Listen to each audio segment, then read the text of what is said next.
So although it's a tad late, it's pretty fitting that we're now covering Pinsir. Pinsir has had fans in its vice grip since Generation 1 and been locked in a feud with Heracross since Generation 2. And in Generation 2, I'm sure you all remember Pinsir battling Scyther to reach first place in the bug catching contest, which only occurred every Tuesday for some reason. This combative bug is no stranger to locking hordes with an opponent, but the competitive scene is something else. So today we ask, how good was Pinsir actually? And in this video we'll be covering these competitive formats.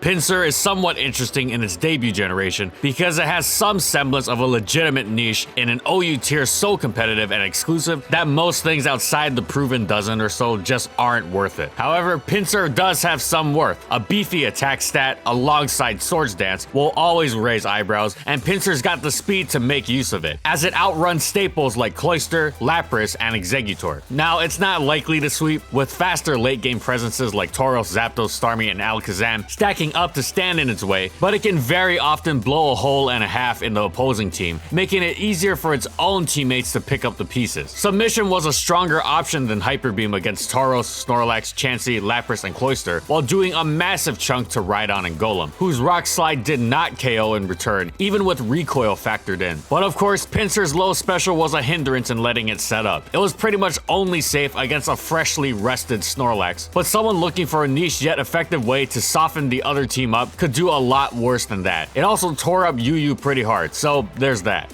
Now in Gen 2, sadly there was no niche or room for Pinsir in GSC OU, even though it gained an actual bug move, or well, kinda not really, being a decent stab and hidden power bug. But the reason why Pinsir wasn't an OU was not just because Zapdos and Skarmory were everywhere, carrying rest and holding leftovers, because Pinsir's new counterpart Heracross also hated them. However, Heracross had Stab Mega Horn, which easily crushed Snorlax and Raikou, as well as dealing a ton even to some resists like Misdreavus, and its half-fighting typing Pinsir lacked meant it was a solid Tyranitar switch-in, while also not being weak to Marowak's Rock Slide. Greater HP and special defense meant it could shrug off Gengar Thunderbolt, Machamp Fire Blast, and Nidoking Thunder with ease too. There was nothing Pinsir could do that Heracross couldn't, offensively or defensively, and thus Pinsir fell to UU, but even there it still had several issues. Nidoqueen stood in its way, and it was incredibly common. Scyther and Quillfish were problems as well, and Haunter completely blanked it. If these Pokemon were dealt with, which wasn't the most outlandish proposition in the world, Pinsir was a major threat, since it did have excellent power and bulk by UU standards, as well as getting the leg up speed-wise on many other staples like Granbull and Magneton. However, with how often these Pokemon were seen together, it was tough to make work.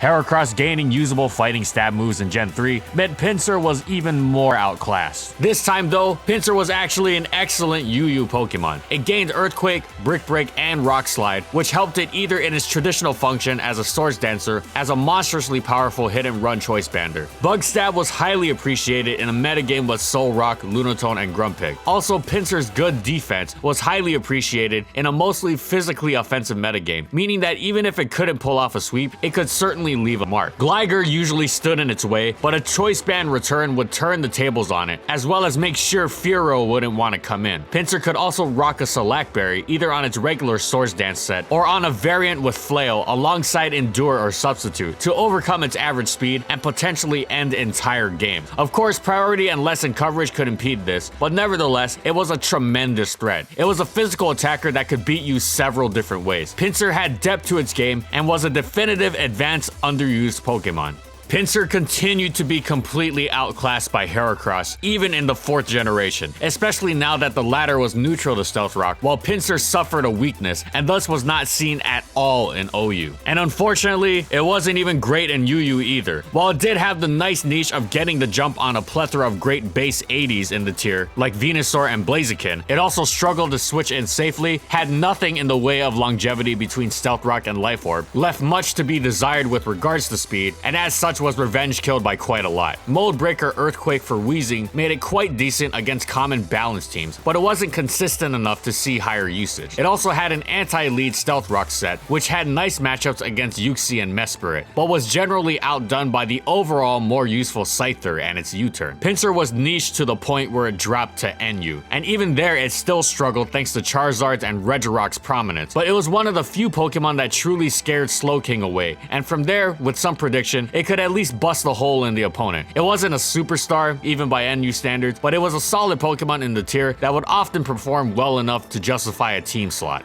Now on to Gen 5. In the weather generation, as we always say, Pinsir found itself in NU once more. And even there, it did not see a ton of usage, despite its terrific new ability, Moxie, which Heracross also got, but that's not important. Anyways, Moxie, in theory, made it a tremendous cleaner with Choice Scarf to patch up its speed. However, in reality, this was not the case. Since spinning was near impossible, Pinsir struggled to switch in as is, and no matter what attack it locked itself into, just about every team could resist it, even at +1. In a worst case that was also quite common, the opponent had a Golurk and Pinsir wasn't a threat at all. Its Swords Dance variant threatening common walls like Masharna and Tangela was nice, but difficult to pull off, and this was reflected in its low usage compared to the tier staples. All in all, the 5th is a generation Pinsir would like to forget. But now is the moment you've all been waiting for, as is usually the case for a lot of Gen 1 Pokemon that just suddenly get a Mega Evolution. At long last, Pinsir found OU excellent when XY gifted it a Mega Evolution, turning it into one of the most powerful Pokemon in the metagame, with its new ability Aerolate, which takes normal moves and turns them into a flying move. And with Mega Pinsir now a bug flying type, this also of course meant a flying stab, and powering them up by 30%. Not only was Mega Pinsir's newfound speed amazing at plowing through staples like Garchomp and Charizard, its jacked up quick attack meant faster Pokemon like Keldeo and Latios and priority like Azumaro's Aqua Jet would not stand in its way, while its brutally strong returns were nearly impossible to wall without a Skarmory or Zapdos, meaning hard stall, you couldn't casually wall a Pinsir with a balance team, especially when Mega Venusaur, who was wildly scared of Pinsir's stab, was such a common anchor on them. Alongside Talonflame, it shaped much of the early X and Y meta, pairing up with the Falcon for what was referred to as bird spam, an all-out flying type onslaught that was hard to defend against over the course of the game. Even with such high Thundurus and Rotom Wash usage, the two were immensely threatening, especially once Aegislash got banned and Pinsir was able to drop Earthquake for the overall superior close combat. Bird spam wasn't perfect though, of course, with their combined Stealth Rock weakness and Talonflame struggling against Heatran and Tyranitar, meaning the opponent could potentially divide and conquer by keeping the Pinsir check healthy and not having to throw it into Talonflame. Mega Pinsir also wasn't as easy to fit on a team as other Megas thanks to its Stealth Rock weakness, and that worsened upon evolving. And when Omega Ruby and Alpha Sapphire dropped, they brought new additions like Mega Metagross and Diancie, amazing Megas that both required less support and checked Pinsir, which meant Pinsir's usage dropped. There was also semi-stall teams with Scarf Tyranitar, who happened to be a good check. However, the forgotten Pinsir is the deadliest, and there were several instances of it popping up again throughout the generation and reminding complacent players why it deserved respect in the team builder. For example, it took advantage of players who relied too heavily on Choice Scarf Landorus T as a blanket check for all physical attackers. Overall, Mega Pinsir was one of the many brutal Gen 6 Megas, and it specifically forced one to account for its specific brand of offense in the team builder, lest they get cleanly guillotined by its aerial assault.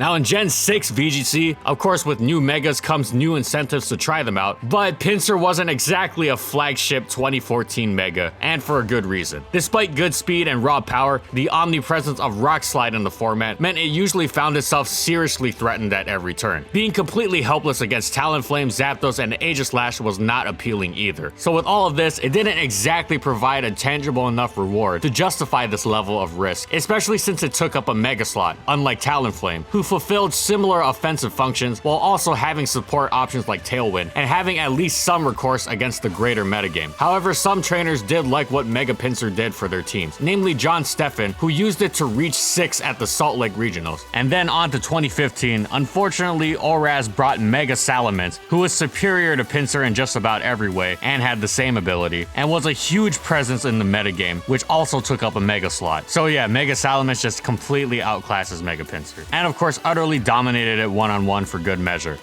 Now finally, Sun and Moon. Unfortunately, Generation 7 saw the Aerolate ability nerfed from a 30% boost to a 20% boost. This meant Pinsir's normal into flying moves went from receiving a Life Orb boost to basically a sharp beak one, which still isn't bad, but it's just not as devastating as before. It also gained several new natural checks, namely Tapu Koko, Choice Scarf Tapu Lele, and Ash Greninja's Water Shuriken, but there were also plenty of new victims, namely Tapu Bulu and Tangrowth, who often provided free switch-ins as well. And balance and semi-stall teams that anchored on Celesteela to Wallet were often in for a smashing at the hands of a boosted close combat once Celesteela had taken some reasonable chip. Rotom Wash shifting to special defense to handle Ash Greninja was highly appreciated, as was immediately gaining the 339 speed upon Mega evolving, which made Mega Pinsir much more of a threat right off the bat against Pokemon like Mega Charizard Y and non-Scarf Tapu Lele. Despite Mega Pinsir being slightly nerfed as well as slightly more niche in the more varied, less Mega-dependent metagame, it could smash teams up with the best of them, especially as more and more Pokemon got defog in Ultra Sun and Moon, such as Landorus Therian, Tornadus Therian, Tapu Koko, and Rotom Wash, making supporting it far easier. So yeah, Mega Pinsir was still pretty good in Gen 7.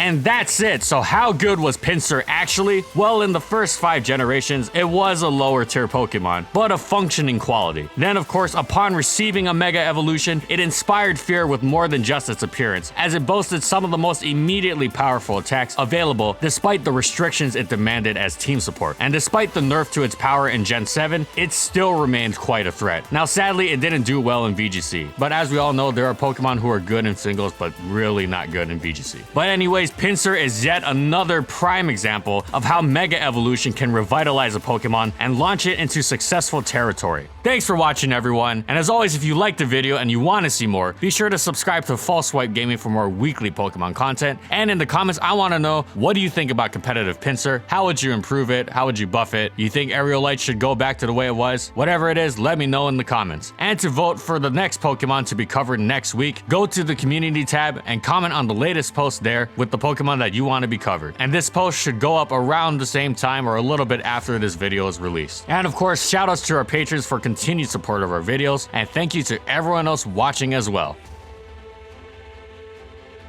And follow my crew on these social media platforms, and that's all I got. See you next time, everyone.